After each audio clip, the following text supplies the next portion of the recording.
March 11th marks the beginning of one of the most exhilarating events in the NFL offseason.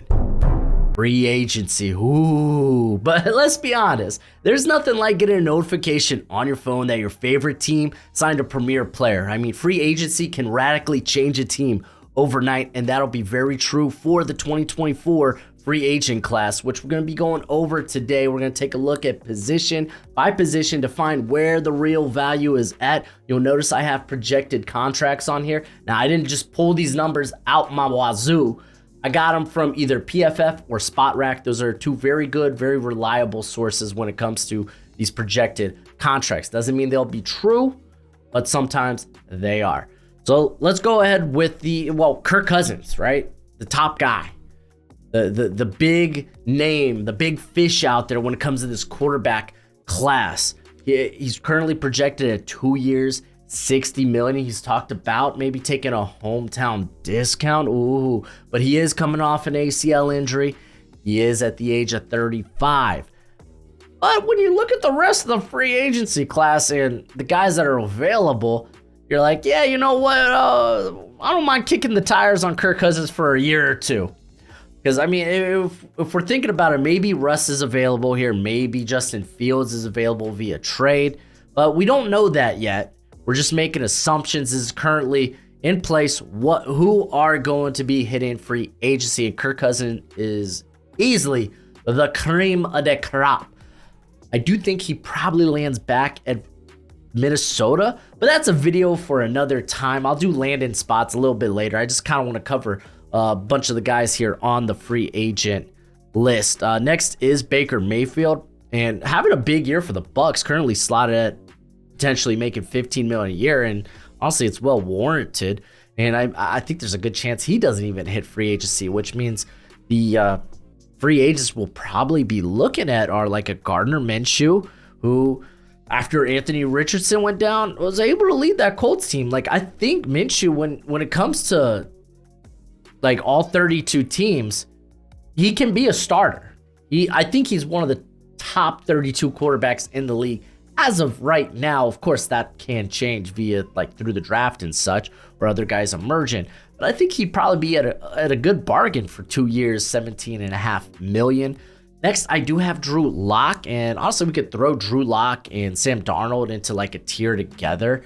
So I didn't necessarily rank these guys by who I think is the best, but also took into account age. That's why I have age up here. I took into account what their projected contract would be, because I do want to look at value and bargains and whatnot, which I think it's kind of important because, I mean, not every team's going to be in the same cap situation.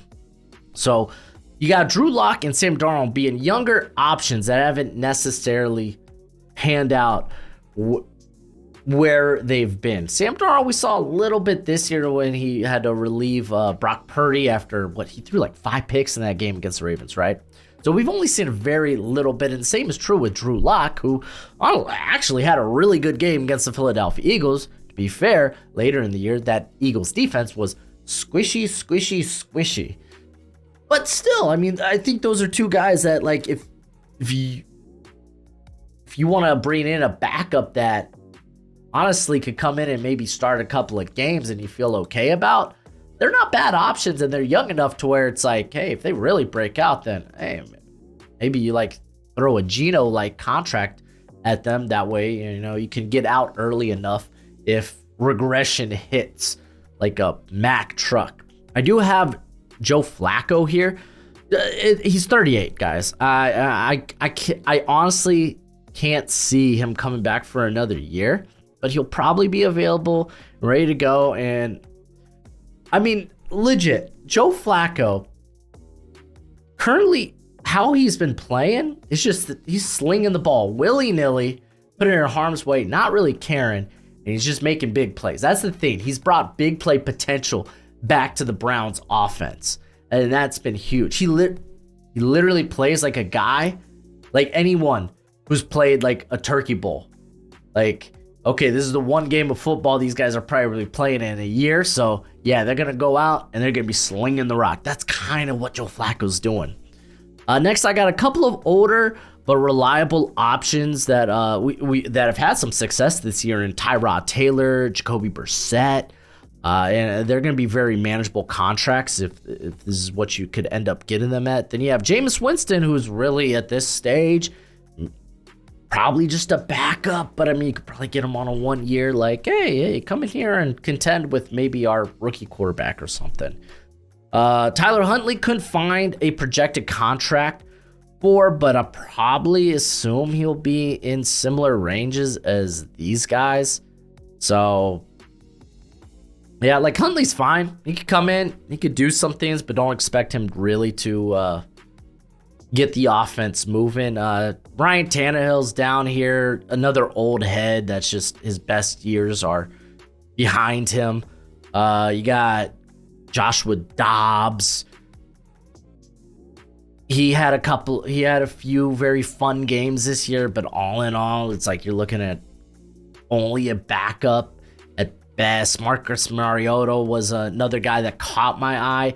I just included guys on the list that caught my eye and were like, oh yeah, no, I wouldn't mind grabbing these guys in free agency.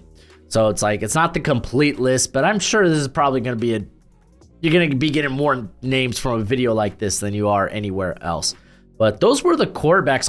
Honestly, kind of chunky, but not very satisfying at the top, if you know what I'm saying. But real quick, what's crack-a-lackin'? It's your boy Broshmo, just in case you did not know. So go ahead, become a bro and subscribe. Leave this video a thumbs up if you enjoy the content. As always, let me know what you think in the comment section below, where we had that nice, beautiful football discourse, because we're about to get into the running backs here. As I got Derrick Henry at the top, because I still think he is like a top 3 back in the league right now with the way he's performing. It just sucks that the tight end's offensive line was just such cheeks. I still think he could come in and give you a year or two of really good production. And that's why I kind of have him at the top of my list, because I'm not going to lie to y'all, I think a better alternative for teams is to get their running backs via the draft. Take a swing there, whether it's day 2, day 3. But you could bring in some reliable vets, maybe even lower cost. We'll go over a couple of them, but for me, Derrick Henry just kind of sits at the top because, again, he's a top back in the league still. Just get him behind a very good offensive line. You got Saquon Barkley. Big reason Barkley is behind Derrick Henry is the injury history, and then he's going to be slightly more expensive, but he gives you a lot more to play with there. But I think he's probably going to get it. If it's not with the Giants, he's going to get a good contract for like 2 or 3 years somewhere. Josh Jacobs right behind him. He had the knee injury late in the season, and I feel like I feel like no one has yet to tap into this guy's true potential, because I think there is an untapped passing game element to Josh Jacobs that just has never been utilized. This guy played a lot in the slot his final year at Alabama. Don Gruden didn't feel the need to use it. Josh McDaniels didn't feel the need to use it. It just blows my mind. So I just got him a little further down just because he comes at a much bigger price. Tony Pollard coming here at 4, just coming off of a down year. So he's a little bit lower on the list, but I mean, again, we're still looking at chunky contracts, and the same is true. I was shocked. DeAndre Swift, a guy that has an injury history, a significant one, and kind of having been a big bounce back year, and right now projected at 5 years, $31 million. I mean, that was more than Miles Sanders got last year, and we saw how good that deal's worked out for the freaking Panthers. Who's their starting run back? It's Chubba Hubba Bubbard. So, I don't know. This is definitely one of the least sexy projected contracts I've seen at the running back position. But he's one of the youngest guys on the list. So, you got to take him into consideration. Even if you could, cut that contract down in half. Maybe go 3 years. Just also, again, a guy that has that injury history. Austin Eckler. Looks like he was slowing down this year. He was often hurt. That's why he's at 6 here. And honestly, 2 years, $13.5 million, though. That's kind of nice. Kind of like that deal. Now we're getting into guys that are going to be more committee-oriented backs. like Zach Moss, 3 years, $13.5 million at projected contract. You got dude, Devin Singletary. I don't know if I'm a team, I don't know if I want to bring in Devin Singletary, because he just kills production for the other back. He like kills momentum for the other back. He did it to Zach Moss when they were in Buffalo. You can make a case he did that. Did it to James Cook his rookie season, and I think he may have done it to Dameon Pierce in Houston. But he was very productive, very productive. So you look at those contracts and it's like, yeah, no, those are guys that are going to be getting significant snaps in a committee backfield. Then we got Gus Edwards, who's just nice, reliable power back, 2 years, $6.5 million. He's 28, starting to get a lot more tread on the tires, but it's fine as long as he's not the premier back. So that's a good deal, I think, there. Listen, I know you love the NFL draft as much as I do, and you're going to want a nice hefty watch list of players during this college football season. Well, go ahead, check out my draft guide. You can purchase it for only $30 by Venmoing or PayPaling me. Links in the description. It's a one-time payment and you get it for this whole draft cycle and forever and always. Technically, it's a Google spreadsheet. So send me your email when you send the payment. I'll get you hooked up. You will see my current prospect rankings and big board, my full evals. And guess what? It updates throughout the whole draft cycle. So it's a great purchase and it's a great way to support the channel. Zeke was fun this year for the Patriots, but you kind of know his role as a committee guy. 1 year, $2 million, I think is a great value for Zeke. You want to add him to your backfield. Then J.K. Dobbins, much lower on this list because obviously just the immense ACL injuries over his career. But I mean, dude, he's 25. You give him a fresh start somewhere, he can stay healthy. You could end up having this could end up being one massive bargain. Then, I mean, you got AJ Dillon, Antonio Gibson. They're relatively similar value. They're just radically different backs. You get your power, goal line, short yardage back in AJ Dillon. And then Antonio Gibson gives you the passing aspect. So just radically different running backs that are just kind of marked down with similar costs. Same age too. That's kind of fun. Clyde Edwards-Helaire near the bottom of this list. Still young, not a ton of upside though. And there's a pedigree with him, former first round pick. I mean, I don't think you don't mind having him added to your backfield. Rico Dowdle honestly didn't do bad as a backup this year behind Pollard. In some cases, took over at points for Pollard. But that's not necessarily true, but I think Dowdle did solid this year. And I mean, 3 years, $4.5 million. That's a really good price. Kareem Hunt didn't do much. I'm not loving that deal. 2 years, $8 million. I don't love that deal. That's why he's at the bottom of my list. But let's go to the receiver, man. Let's get real fun. Let's check out the receivers. T. Higgins tops this list, along with Michael Pittman. I think those two guys probably don't even hit free agency, as they're two of the younger, more premier receivers in the league. They're like top 15, on the cusp of top 10 type of receivers. As you can see, their projected money it's a lot. It's gonna be a lot. We're talking $22 million per year for Pittman. What is that? 24? I think that's $24 million for Higgins. I mean, they're worth it. They're worth it. The question is, I think more so with Higgins, can he be like a premier guy in an offense, or is he just a high-end number 2? Pittman, exceptionally solid, but I really don't think either of those guys hit free agency. You got Mike Evans, man. 3 years, $69 million. I'd be okay with that. Get him out here. He's been one of the most reliable receivers of the last decade. So those are your top 3. And then you got a nice little tier here of guys who are probably going to be on 1-year prove-it deals in Hollywood Brown, who dealt with some injuries this year. I think it was the heel at the end of the year. Then Calvin Ridley, who was kind of a Houdini. Now you see him, now you don't, man. Him in fantasy was tough to project. Really, really was. But he is a bit older. But keep in mind, a guy that also didn't play for a season, so the mileage isn't necessarily there. But big reason I have Brown ahead of Ridley is because of age. We got OBJ. Essentially, this is just kind of a mercenary deal right here. You want that speedy, long threat, then there it is in OBJ. You get him. I know this last year he was at 17 million or 18 million when what the Ravens got him. Projected right here at 10 million. I think that's a little bit more fair as injuries have been more abundant for him. Older guy, that's to be expected. Gabe Davis wasn't going to be this high on my list. I'm not going to lie. And then I forgot how young he was. 24. The dude's big. He's fast. I get it. He Houdinis sometimes. But on a 1-year prove-it deal, I don't think is a bad option for a team.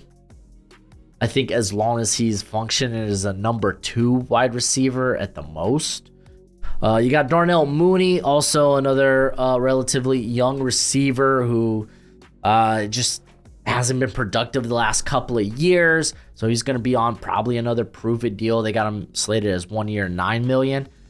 Then we got a couple of slot receivers here that I really like, as we got Tyler Boyd and Curtis Samuel, both relatively similar prices, around that $9 million a year. But I like it. I'm fine with that. I would love to have either of those options as like a wide receiver 3 on my team. And then you got Josh Reynolds, Noah Brown. We're really now getting into the more like, this is to like round out the depth, maybe add a little bit of spice to your wide receiver core. These are more like wide receiver 3 or 4 options. Honestly, Noah Brown, $5 million, that's not a bad option. There, Nick Westbrook, Akina, 3 years, $7.5 million. I jump on that. The guy's young. I love that. There's Jamal Agnew here, who I think just could have been used a bit more I want to say a bit more creatively, but I feel like Jacksonville tried to get creative with him at points this year. But he brings that return experience as well. 1 year, $2 million is good value for that. Kendrick Bourne, again, more of this wide receiver 3, wide receiver 4. And I just don't like the price there. That's his projected contract, $7 million a year. Really don't like that. We have Demarcus Robinson, Nelson Aguilar. They're kind of a similar tier of older receivers that could come in and give you some solid production if you have injuries among the starters. Especially, Demarcus Robinson had a late season resurgence for the Rams. Donovan Peoples-Jones. There we go. I got it. Youth, that's probably the thing that stuck out most to me. And I was like, okay, man, throwing him a contract and having him as a wide receiver 4 or 5 isn't a bad option either. I got Kadero Hodge from the Falcons, because I'm going to be honest, class really falls off.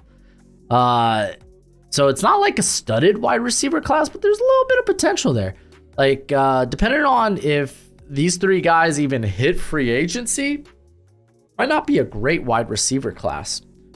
Going to tight end, I got Dalton Schultz as the headliner here. 3 years, $33 million is his projected contract. A guy, when healthy, is a very, very solid option in the passing game. You're not going to find like a studded tight end in free agency. Those guys just aren't going to make it. But there's some solid options. Like Hunter Henry is a very solid option at a good value if it's 2 years, $12 million. Gerald Everett's a very fun receiving option. But you get right here, I really like this. It really depends what their contracts may be projected to be, but these are 2 relatively younger tight ends that are coming off their rookie deals that I think have potential. Like Drew Sample shined at moments this year. And then Kobe Parkinson, man, just kind of being stuck on the mass amount of just the sheer amount of depth that the Seahawks had at tight end with Noah Fant, who is actually just below those guys on this list, because I don't think I'm paying $9 million a year for Noah Fant. But they also had Will Disley there. So, like, I think Parkinson honestly goes somewhere and can really stand out. You got a couple of these old heads that could be good receiving options in Tyler Kroft, Mike Gesicki, Harrison Bryant, young, I think a very capable tight end too in the league. Tanner Hudson emerged for the Bengals this year in parts. You got Adam Trautman, another guy who I think is a solid number 2 in the league. And then you got Irv Smith Jr. Again, injuries with him kind of like gives you pause on how much you really want to give him, because how much are you really going to get for him.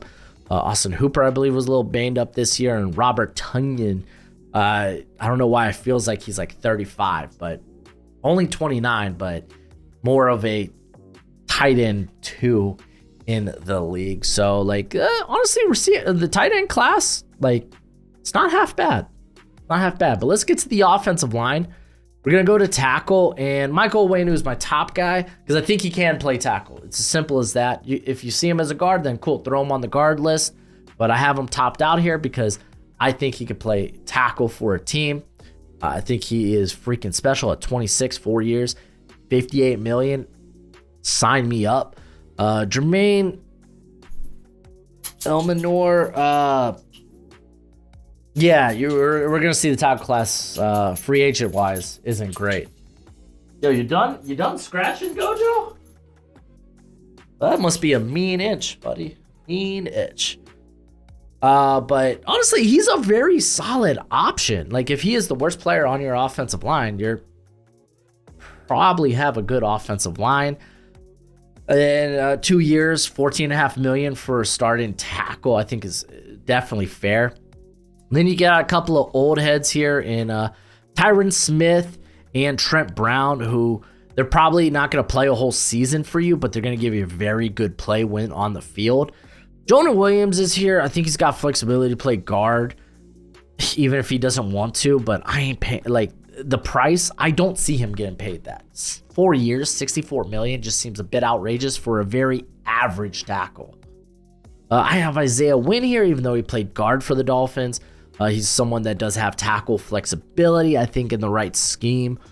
You got Cornelius Lucas, another old head who honestly is normally one of the best backups in the league. Like, when called upon, does a very good job. I have Josh Jones. I think he's terrible on the right side. I get it. But, like, at left tackle, he's put up some good games at 26. I think if a team wants to just take a shot, bring him into camp, well worth it. If you don't have an answer at left tackle, I think you go for it.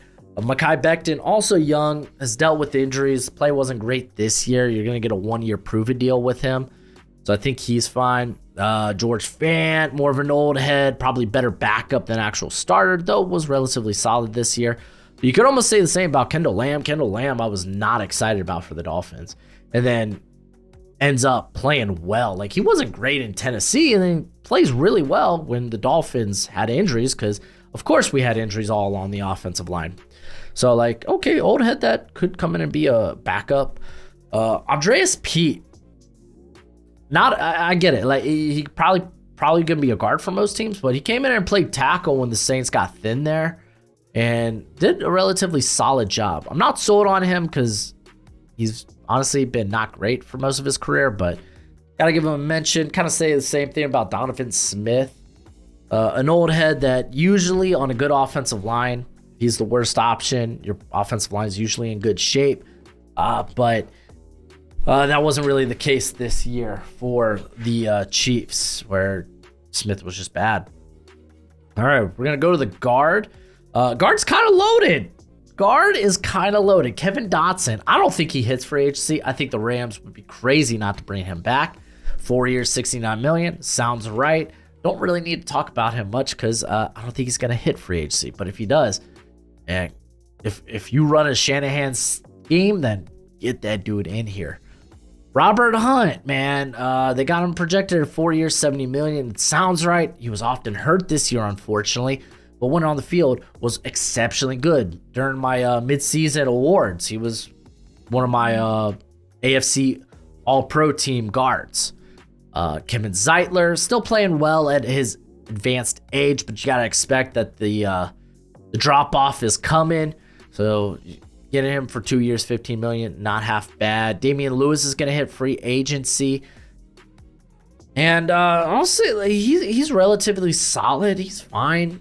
4 years, $42 million. That feels all right for him. Jonah Jackson, not a big believer in. I think he's very, very mediocre. But honestly, if you get him at $7 million a year, that's actually pretty good value. Dalton Reisner coming in late, kind of waiting for a team to sign him, and then after actually the Vikings traded Ezra Cleveland, that's when Reisner pounced. Actually, he may have been signed before that, but regardless, I think he can come in and be a solid starter for a team if they need him to. Ezra Cleveland, I'm still waiting for. He didn't really get a fair shake in Jacksonville this year because he had to kick out to tackle and then he got hurt. But he's probably a guard through and through. Graham Glasgow is a phenomenal pickup. Like, if you need just a 1-year starter, he's your guy. If you want a backup and then because you fear injury with your offensive line, you just want to be sure you're safe, excellent pickup.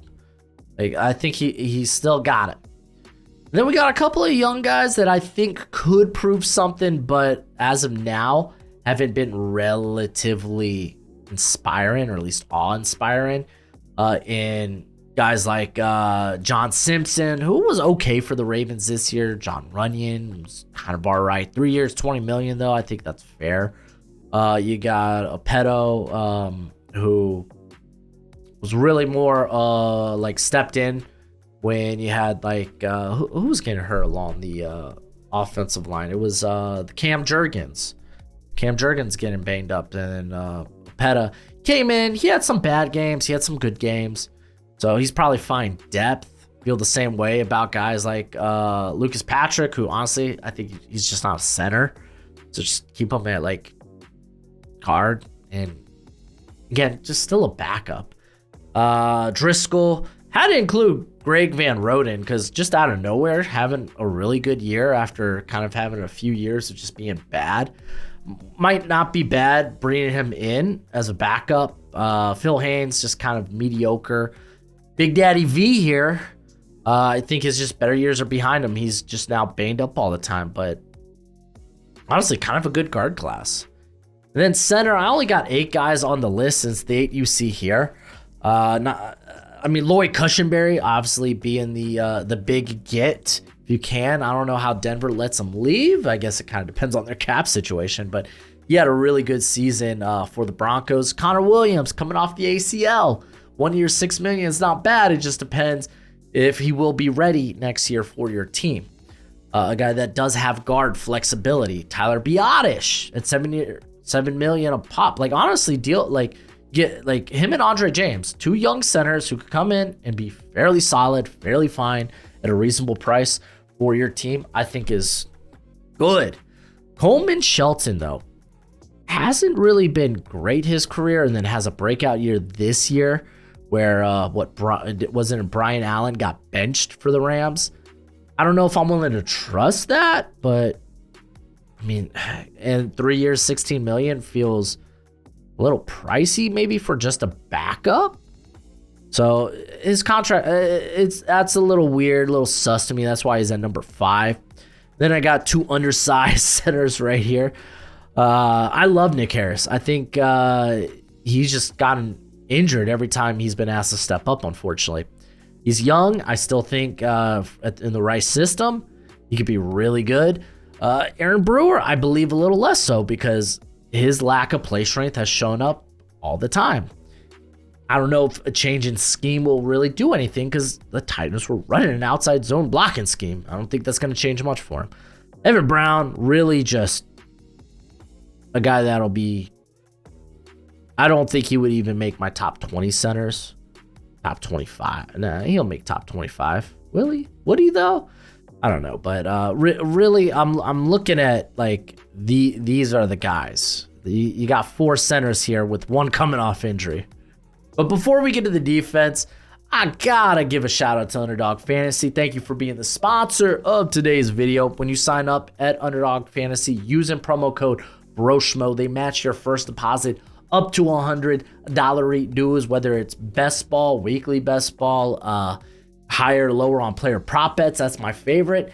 Underdog Fantasy, they got you covered. And they don't just do football, but they do all kinds of sports as well. Please, as always, bet responsibly. Bet with if. Why is English tough? Bet within your means. But if you do sign up, use promo code Broshmo. Let's get to the edge class because there's so much to talk about. There's so much to talk about. All right. I doubt Josh Allen hits free agency. That's a lot of money, but he kind of had the year that warrants it. It was a really good year for Josh Allen. I think he probably gets slapped with the franchise tag, but heck of a year for him. Honestly, this year it's the year we've been waiting Brian Burns to have. Brian Burns, a guy with all the potential, but just hasn't shown anything. Or outside of being, okay, is he anything more than a solid edge player, or is he more of just like a complimentary 2?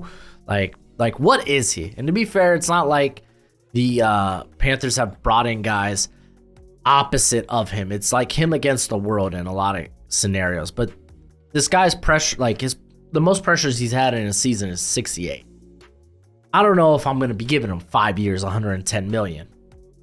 I don't know. Maybe a different scenery would do the world a difference for him. But I don't know, man. Do you think Panthers maybe slap him with the franchise tag for another year or what? No, they gave him a 5th-year option, wasn't it? So this would be the first year with the franchise tag. Golly, I don't know. I don't think he's making a free agency. I don't think him, Brian Burns, or Josh Allen make it. But it's still a really good class when you look at it. Danielle Hunter. 3 years, $65 million. Probably doesn't show signs of slowing down, but even if he does, I think that's fine. That's a good price for him. She got Chase Young out here being on a prove-it deal, 1 year, $15 million. I think it's well worth it. The guy's 24 and he's got a world of potential. Former top 5 pick. Bryce Huff. Don't know if he's more than a DPR, which is designated pass rush only option, but with the amount of pressure he put up this year, and I think it's worth taking a swing on. 3 years, $40 million sounds about right. Jonathan Grenard, I think another guy that had a very good year, a good bounce back year after a down year that was following a breakout year. So it was kind of weird, but I think he's probably overdue some good money. I don't think he leaves. I think Texans managed to get him back, but we got Zadarius Smith, who's up there in years, but you could sign him as a bit of a mercenary, be that edge 2. I think that's fine. You got a couple of we got a few young guys here. And it's really, they're all very scheme, not specific, but scheme is relevant when it comes to their production. Like Josh Uche, on a one year deal makes sense. You're probably looking at him more as a 3-4 option. Mike Dana, oh my gosh, I get it. He had a breakout year, but 4 years, $70 million. Golly, that is so much. Okay, Dana, what? I want to see exactly how good this year was. I don't know if it warrants $70 million. It was fine, but $70 million fine. I could see I could see it. I'd be more willing to give him Huff money than this. That can't be what he's projected to get. I don't know. I mean, I get it. Dana's been making plays this year, but that's a lot. That is a lot. You got Durant's Armstrong, the Cowboys, who's honestly, he gets overshadowed, but he's been very good on that defensive line. And it feels like he's been there forever, but he hasn't. Still a very young player at 26.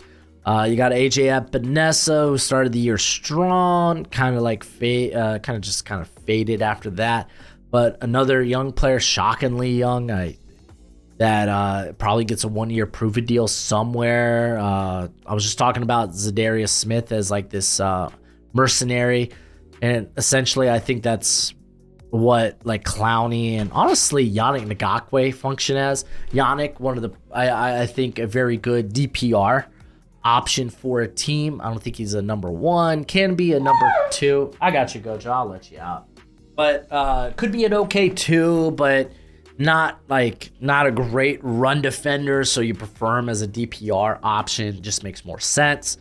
And again, Clowney, mercenary, coming off a big year with the Ravens, but don't know if you will get that necessarily, so you'd rather just have him on a 1-year deal. Andrew Van Ginkel, probably another guy who's a better just in the rotation. 2 years, $13 million is not bad either. Couldn't find a price for DJ Wonnum, another one that I think is more of a rotation player. And I was shocked that Danico Autry is already 33, because like he was much higher on my list. Then I saw he was 33, and I was like, oh my gosh, yeah. At this point, he's just a bit of a mercenary. Same with Leonard Floyd, just old head that could come in and be a part of the rotation and be productive. Derek Barnett, I mean, we're at the part of the list where it's either inconsistent, you're old, or you're hurt.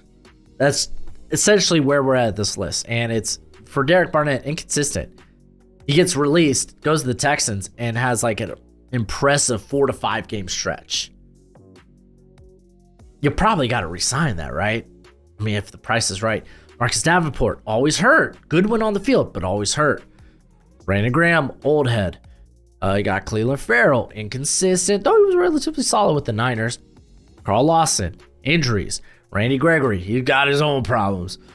And then I ended the list with Marcus Golden. That was the one guy. That was probably the last guy that really stuck out to me as like, oh yeah, I wouldn't mind having him on the roster. Probably be a nice 1 year, probably like a $3 million deal, maybe even less, maybe like 1.5, 2 million. I think he's a good like rotation player at this point of his career. Moving to the interior, we got Chris Jones looking to make 4 years, $120 million. He's well worth it. One of the best interior players in the league. You can move them all around. But the talk of this class will be Justin Matabuke at 26, having a breakout season, breakout year, and a contract year. You're kind of hoping that, you know, he propels himself from that. Just propel. Why am I saying propel?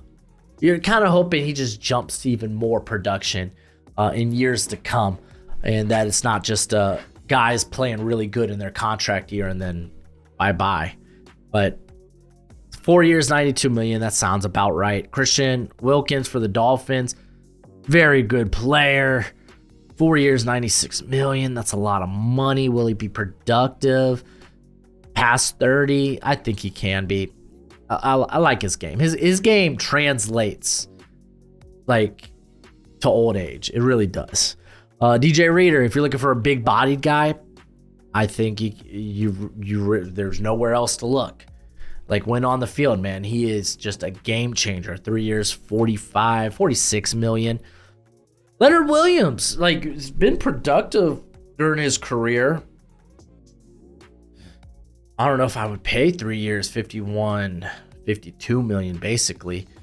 But I mean, he was really productive with the Seahawks. I feel like, I don't know, the Seahawks are a big question mark now with Pete Carroll. Like, I don't know how much of the coaching staff will go, so they might not even think about bringing him back.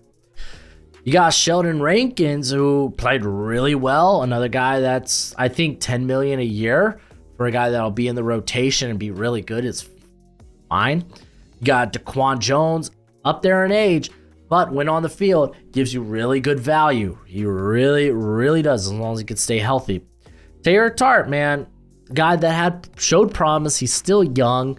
This is too much, too spicy for me. 3 years, $31.5 million. I'd rather pay like a 3 year, $15 to $20 million. That feels better.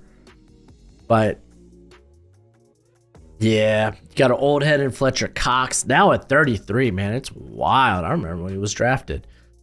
Javon Kinlaw, like, started showing something this year, but injuries. Maurice Hurst might be the best value here, like 1 year, barely $2 million. He's going to be in your rotation and he's going to be wonderful. I love that. Honestly, I feel like all these guys are going to be exceptional value picks. I just assume they're going to have contracts all in the same area, but they all have a little bit of youth to them, a little bit, but they work as good rotation players along your defensive line, like Justin Jones, Tim Settle, Adam Butler, Mario Edwards making a comeback, played really well for the Seahawks this year. Grover Stewart, this guy, I feel like for the last 3 years, I've had him as a cap casualty, and he's survived every year with the Colts. 3 years, $30 million. Yeah, I don't think so. Not my favorite contract on the list, or projected contract on the list. Quentin Jefferson, I think he got hurt at the end of the year. Was it a groin injury? I can't remember specifically. Sebastian Joseph Day was a late cut after Staley. No, it was right before Staley got fired. But he's a quality rotation player. And then you got some meat here in Noddy and Hankins. And Neville Gallimore was like, he's on the list. But like, I feel like just because he's a young player, I should list him. But not in love with picking him up. That's why he's so far down on the list. Look, Gojo trying to break in already. Come on in, buddy. Welcome back. No, you missed it. I was already talking about Chris Jones. I ain't going to talk about your Chiefs. Actually, we're going to linebacker, where I actually talk about a couple of Chiefs. But linebacker, for me, the guy that highlights the list is Frankie Louvu. I like the price. It's 3 years, $30 million. And a guy that has played exceptionally well the last couple of years. I think my favorite value is here in Blake Cashman, who played freaking phenomenal. 2 years, $8.5 million. The reason it's so low is because he can't stay healthy. That's the only problem. I honestly thought about moving him down further, but ultimately, like, I get it, man. Patrick Queen, 4 years, $72.5 million. That's a lot. That's a lot for a linebacker, in my opinion. Can he be a consistent top 5 guy? You'd hope so. You feel like he's trending in the right direction. He's young at 24, so yeah, you wanna get him in his prime years. But there's just a little bit of fear in me if he doesn't live up to that contract. Just how much cap will he be eating? I mean, granted, it depends on his guarantees and whatnot. Then I got a couple of old heads here in Bobby Wagner and Levante David, who will come in and just give you really good linebacker play at a great price. But best years are behind them, but they're still playing at a very high level. Anthony Walker, man, probably one of the best linebackers nobody talks about. Was hurt this year, but I'm kind of curious what his price will come in at. Then I have Devin White. They have Devin White projected to be on like a 1 year prove-it deal, because his play really has been erratic like his whole career. Get it, he's extremely athletically gifted, but it hasn't translated to consistent production. That's why I have him so low on the list. But honestly, on a 1 year, $7 million deal, I feel like that's a hell of a bargain. I got Willie Gay here. They got him at 4 years, $32 million. I'm gonna be honest, that kind of sounds right. A guy that kind of does it all. Like, great athlete, great length. He can blitz. He can rush off the edge. He's good in coverage. Can close in quick. I think he's kind of overdue money and overdue a bit more playing time. Jordan Brooks, I feel like this year, was it this year that was missed tackles? I know missed tackles were a problem for Seattle in general, but I don't know if that was on Brooks much this year. Yeah, I mean, 16.5%, like 16.5% missed tackle rate. It's not terrible. Not great, but it's not terrible. But yeah, I mean, 2 years, $22 million for a young player. I don't know. I'm gonna be honest. I'd rather take like 1 year of Bobby Wagner or Levante David. Drew Tranquil, I think this cat. Like, first off, great value, and he'll step up. And like, I think he's more than just a backup, a reserve, a guy that can step in can play if your starter's hurt. I think he can be a star in the league, and I echo that sentiment with Josie Jewell as well. A guy who it's like, yeah, they're not going to wow you with, well, especially Jewell with his athletic ability, but they're just solid linebackers. And then you got kind of scheme, role-specific players in here, like Isaiah Simmons. Like, some of the projections I saw for his deal were ludicrous.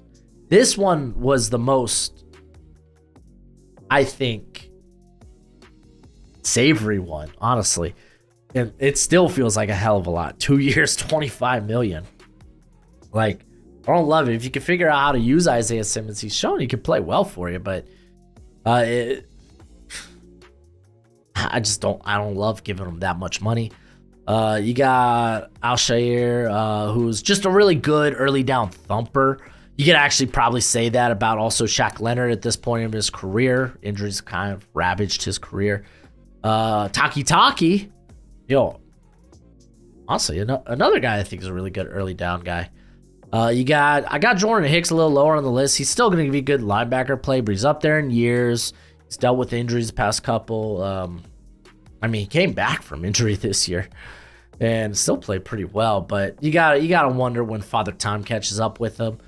Honestly, Oren Burks, he was a really good. I don't know if it's more on the scheme there for San Francisco, but like he was pretty good in relief, or pretty good on his own when Greenlaw or Fred Warner were banged up or off the field. Like, Burks was kind of good. Jerome Baker, I'm a Dolphins fan. If you don't know, fins up. He's fine. Probably better elsewhere, though. I don't know what his price tag would be, but I feel like I want to pay it. Zach Cunningham. Again, we're at this part of the list where it's like, fine, but I feel like these guys are more depth. Devin Bush. He'll be more of a, like, he's more of a, like, he's situational. Denzel Perryman, as long as he can stay healthy, he's older, but still solid. Kind of been a mercenary most of his career, where he'll sign with a new team every year and play well. Kenneth Murray, young, you kind of want to give him a shot. Cody Barton was the last name where I was like, I guess he could be a starter potentially, but I wouldn't feel great about it. But there's your linebackers. Let's go ahead to corners, where actually corner is actually kind of meaty as well. We got Jalen Johnson, which I feel like he's going to get slapped with the franchise tag, but 4 years, $88 million. I'm not going to lie to y'all. I'd be willing to take that up to 96. He is freaking phenomenal. One of the best corners in the league. You can almost echo the same thing about L'Jarius Sneed, which 3 years, $52.5 million feels like quite a great deal. Great bargain. These are young players who are probably the top 5, top 10 corners in the league that could hit free agency. Don't feel like that'll be the case for Johnson. Probably the case for Sneed, because Chiefs got a lot of guys that are going to cost a lot of money. Apparently Mike Dana. You got Kendall Fuller here, who was relatively solid for the Commanders. Did let up some touchdowns, but I think he'd come in and be a solid cornerback too. You could almost say the same thing about Stephon Gilmore, but age. But 1 year, $10 million, don't mind it. Kenny Moore, I still think, is one of the better slot corners in the league. 2 years, $13.5 million. That's a fair price. We got Chidobe Awuzie, who was banged up a little bit this year. Play wasn't great. Probably hit in free agency at the right time for the Bengals. Probably more of a depth guy moving forward, but we'll see. We'll see. Keyshawn Nixon, honestly, so high on my list because like I see him more as a dime package guy. Maybe you could have him as a slot, but it's just what he brings in the return game, and I love that value at 2 years, $3.5 million. Steven Nelson, old head at this point, just kind of a depth guy, can start if you need him to. Sean Murphy-Bunting is kind of probably going to be on a prove-it year deal again after being a little banged up this year for the Titans.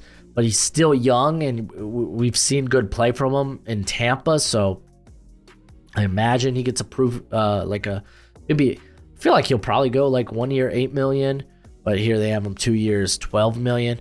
Dory Jackson, again, older corner, but probably can come in, be good depth, and maybe even on a lesser team, a reliable corner too. And then here's a couple of young guys I wouldn't mind taking shots on. CJ Henderson, Jeff Okudah. More so Henderson, just because the price is way better. Like Okudah, I kept seeing 4 or 5 year deals, and I was like, what? Really? Okay. I mean, I get it, they're young, but like, come on. I'd rather take Henderson's deal at this point. But he was kind of forced into action because of the J.C. Horn injury. And honestly, was all right. I mean, it's kind of rough when your offense doesn't do anything to help you, but I digress. We got Akilo Witherspoon, who had a solid year with the Rams. 2 years, $19.5 million. It still feels a little pricey, but is what it is. Now we're getting into more reliable depth guys. Rock Ya-Sin, Levi Wallace. I think they're a little bit older, but not. I mean, they're still relatively young, 28, 27, but they're more cornerback 3, cornerback 4s. Amik Robertson, I think, is more of a just being on the smaller size. I'd rather him on nickel and dime packages. Then we got Emmanuel Mosley, who's coming off back-to-back ACL injuries. It sucks, so he's probably going to get a 1 year deal somewhere. Bryce Hall has never really had he's always just been stuck on the depth chart with the Jets. So I feel like at the least at 26, you're getting a really good depth player who might have some starting potential. We just don't really know. Michael Davis coming off a really bad year. But to be fair, he was good the year prior. So maybe just change of scenery where the situation's just a bit more stable than it was with the Chargers. Could do him some good, but a lot of names here in this corner class, which keep your eye on it. And then finally, we got safeties, which also has a lot of names. It really, really does. I got Antoine Winfield. He's not hitting free agency. There ain't no way. Like, you could have made a great case that he was Defensive Player of the Year. He's one of the best safeties in the league, if not the best safety in the league. And I mean, there's a ton of young safeties available here. Geno Stone coming off a career year, 2 years, $13 million, I think is well worth it. Cameron Curl, another very good young safety, 3 years, $36 million. I think Xavier McKinney, another guy, same with Curl, who has a little bit of flexibility in where they can play. A 3 year, $25 million deal is not half bad. I'm blown away that this is the projected price for Kyle Duggar. 3 years, $45 million. Feels kind of ludicrous, and that's probably why a lot of people project he gets hit with the franchise tag. But even then, I mean, I get it. Another guy that gives you all this versatility, but he is one of the older guys available on this list. Jordan Fuller, honestly, he's well worth more than this. 2 years, $9 million. Chump change. He's been good for the Rams. So, yeah, rinse or repeat. Deshaun Elliott, a guy that feels like he has been in the league for a decade, but he hasn't. He's only 26. Yeah, he is like a good fit for a variety of different schemes. Looked really good in Vic Fangio's quarters heavy scheme. And that's probably the type of schemes you want to keep him in. But I think he could come out and be a really good bargain. I thought he was a good bargain for the Dolphins this year. Dorian Blackman, guy that gives you a bit of versatility in the backfield. Very young, so could be a good get there. You got Jordan Whitehead, who's had honestly this past season he was all right, but like he really had just kind of like big games and then disappear. Big game, disappear. But 2 years, $12 million, I think is fine contract for him. Jeremy Chin, a guy that just because of how wild the Panthers have been coaching wise, hasn't really, like, it's just diminished his value because they've made Jeremy Chin kind of a jack of all trades, and in doing so, he's really a master of none. Get this guy like just set at one position, get a good feel with it, because he's got a lot of potential. He's still young. I wonder what type of deal he can get, or if the Panthers try to bring him back for cheap. Jaron Curse is still a really solid safety in the league. Can be a starter, I think, for at least half of the league. And then I got a couple of guys here in Jeremy Reeves and PJ Locke, who are still young, and they have they bring great special teams experience, but have looked good at times when they've needed to start. More so for Jeremy Reeves early in his career, and for PJ Locke this season. So two guys that are going to hit free agency that I think have a little bit of potential to them. Chuck Clark, it was kind of unfortunate. He got traded and then had the season-ended injury. So he's going to be back on the market here. I wonder if he just ends up coming back to the Jets. You got Sean Gibson, Micah Hyde, two old heads who can still play good football, but on the older age, you're just waiting for that production to fall off a cliff. Mike Edwards, more of a safety 3, but it's still a good depth player with that is truly a ball hawk. And then Darnell Savage, I feel like I wouldn't want to give up on him, but also I'm not paying him a lot. So, like, if you can find a good value deal, I'd have no problem bringing in Darnell Savage, because, like, I don't want to think he is just, like, his career is done, you are a backup. Because, like, we've seen potential from him earlier in his career. It's just been rough the last couple of seasons. But that's it for the video. Go ahead, do the YouTube thing. Let me know what you think in the comment section below. Maybe what were some names that you thought should have been mentioned here. Strictly, all these guys are unrestricted free agents, so I didn't include guys who are restricted free agents or could get slapped with tenders and whatnot. But yeah, go ahead, let me know. We'll have that discussion in the comment section. We will be doing a walk the mock later tonight, so be on the look for that. But as always, until next time, you be easy, my friends. Later.